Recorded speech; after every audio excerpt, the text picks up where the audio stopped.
What's going on, MSFers? Duelim here, back here with another video. And today, we're going to be looking at Nimrod. That's right, the second of the 3 new Orcus members to come in. He is going to be Villain, Global, Tech, Blaster, and then obviously Orcus. You can see his speed is at 120, so not too bad. But kind of slow in the current Crucible meta. Obviously, they're going to be extremely raid meta. They're going to be deleting the nodes. But as far as Crucible and War goes, that's pretty slow. So not the best start for him.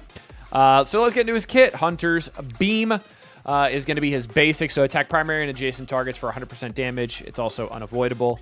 It gets more damage as you go. It also applies defense down. And then the T4 applies defense down for 2 turns. I think this is an absolute luxury to have. I don't think it's a necessity whatsoever. I think it'll be just kind of nice to have for fun, and some extra damage, and those defense downs could be helpful just to take out targets a little bit faster. Obviously, it's just adding an extra turn of defense down, so nowhere near important, but like I said before, T4s are definitely in abundance if you're doing Spotlight 2.3. or 1.3 or whatever the most difficult Spotlight is. If you're doing Spotlight raids, the highest difficulty, you have plenty of T4s. You can pretty much put them all on. But if you are still saving, don't bother with this one. As for the special, Future Blitz. Attack all enemies for 120% piercing. It also cannot be dodged. Apply ability block to the primary target. And then as you go in raids, it's also applying stun to the primary target. And then as we go, it's flipping 3 random positive effects, and then you're getting piercing for Sentinel Reinforcement allies, which you'll most likely have a decent amount of those up. And then for the T4, flip all positive effects on each target, apply ability block for 2 turns to primary target, and then in raids, apply ability block to mutant enemies. So remember how North Star is the absolute worst in tech nodes. This just takes out North Star. You can also stun him, because if you make him the primary target, he's going to get stunned. It's also going to flip all positive effects on all the targets that are hit, and this is a primary and, or this is a hit everybody move. This move is ridiculous. So hitting every single character on the board, flipping every single positive effect to a negative effect, applying ability block to the primary target, and then all mutants as well. This is nuts and stunning, which I think is kind of dumb if you're gonna apply ability block and then also apply stun, but that's only in the raids where it's gonna double up, so you're really only stunning him and then applying ability block for a second turn, but that's kind of whatever. But yeah, this T4 absolutely essential for raids, absolutely essential outside of raids as well, because 2 turns ability block is much better than a 1-turn ability block. Who would have thought? Also flips all positive effects on each target that is outside of raids as well. So yeah, this is a no-brainer T4. Without a doubt, this is the one you do first. Next up, his ultimate. Attack primary and adjacent targets for 220% damage. Also unavoidable. You'll see his entire kit is unavoidable or cannot be dodged, which is really cool. Apply defense down to primary and adjacent targets. Apply disrupted. Apply defense down and disrupted for 2 turns.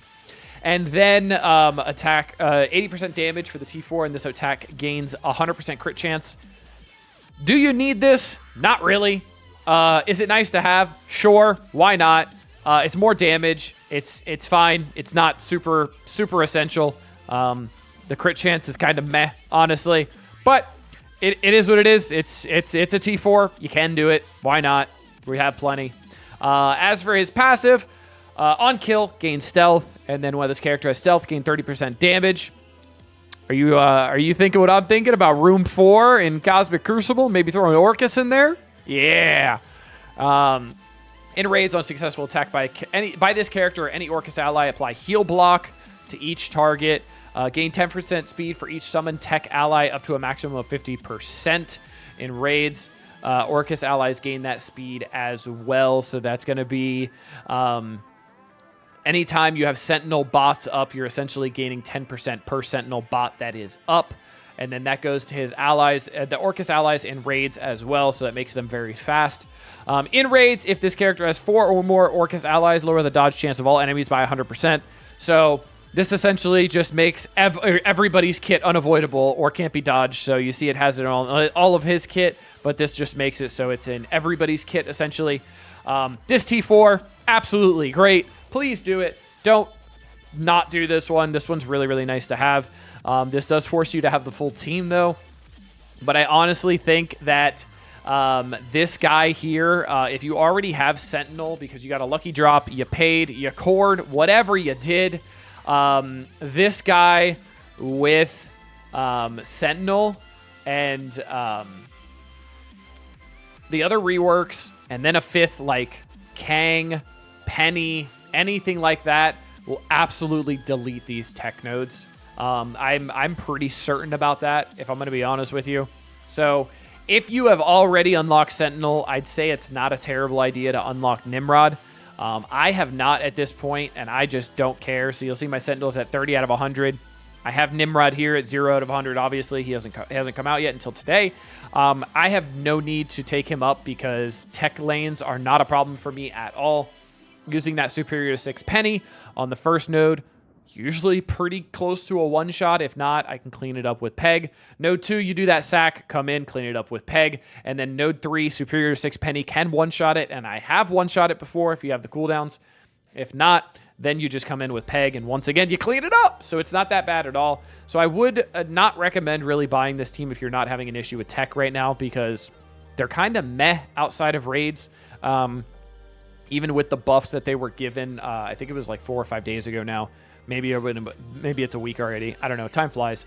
They're still slightly above average in War, and Cosmic Crucible, they're still not great. They're not going to do really anything. I think they're just going to be a big team that's going to be a nuisance if you have the full team and they're really maxed out. But other than that, it's kind of meh. As for his ISO class, I would say let's do Raider, because he's got primary and adjacent on his basic, primary and adjacent on his ult. I know he gets the crit chance already from his ult T4, but it's fine. His special hits everybody. He's absolutely a Raider. I don't think there's any sort of debate about that. His ISO attack is going to apply defense down for 2 turns. Whoop-de-doo. I don't think you're going to need that at all. Just put Raider on him. Don't think. Remember, we have Sentinel as a striker, so that striker-Raider combo, especially because Nimrod's going to be going quite early on the team because he gets that extra speed that he gives himself and the whole team. So Nimrod's going to go pretty quickly when he gets those Raider crits out there. Sentinel can benefit of it as a striker. Lady Deathstrike can benefit from it as a striker as well. You could also make Lady Deathstrike a Raider. We talked about that already. I'm rambling, but yeah, Nimrod, he's pretty okay inside raids. He's great inside raids. He's pretty okay everywhere else. I don't recommend spending money on this team. I don't recommend coring this team. We already have a tech solution. Unless you don't feel like doing that tech solution, then go for it. Don't worry. But this has been Duelim. Until next time, later, MSFers.